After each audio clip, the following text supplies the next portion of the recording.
Very easy है। तो ये आपके पास 1884, ठीक है, यानी 72 और 32। तो ये एक कन्वर्सेशन थी कि हमने टेम्परेचर किसी बॉडी का मालूम किया 40 डिग्री था और उस 40 डिग्री को कन्वर्ट हमने किस में किया, फ़ारेनहाइट में। तो फ़ारेनहाइट में कन्वर्ट करने के लिए ये एक टूल है, यानी आपने फ़ारेनहाइट का डायरेक्ट फार्मूला लगाया और इसी तरह ये आपकी कन्वर्जेशन होगी। अब इसी तरह आपके पास ह्यूमन बॉडी का टेम्परेचर होता है 98.6 होता है। अब 98.6 को आप किस तरह कन्वर्ट करोगे सेंटीग्रेड में। जैसे फर्ज करो कि हम यहाँ पे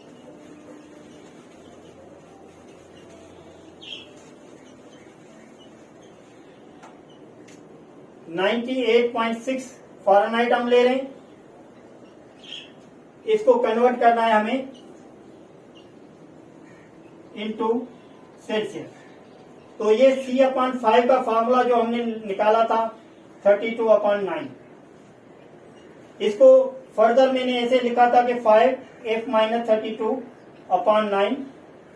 तो यहाँ सेंटीग्रेड 5 और यहाँ पे क्या है 98.6 - 32/9। अब इसको हम मजीद हल करेंगे तो कैलकुलेट कर सकते हैं कि 98.6 - 32 तो कितना हुआ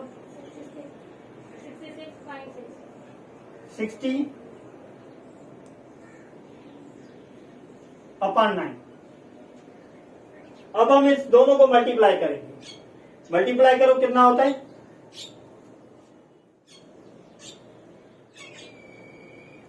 5 × 62.2 और इसको मल्टीप्लाई करके 9 सेंटीग्रेड क्या है 36.7।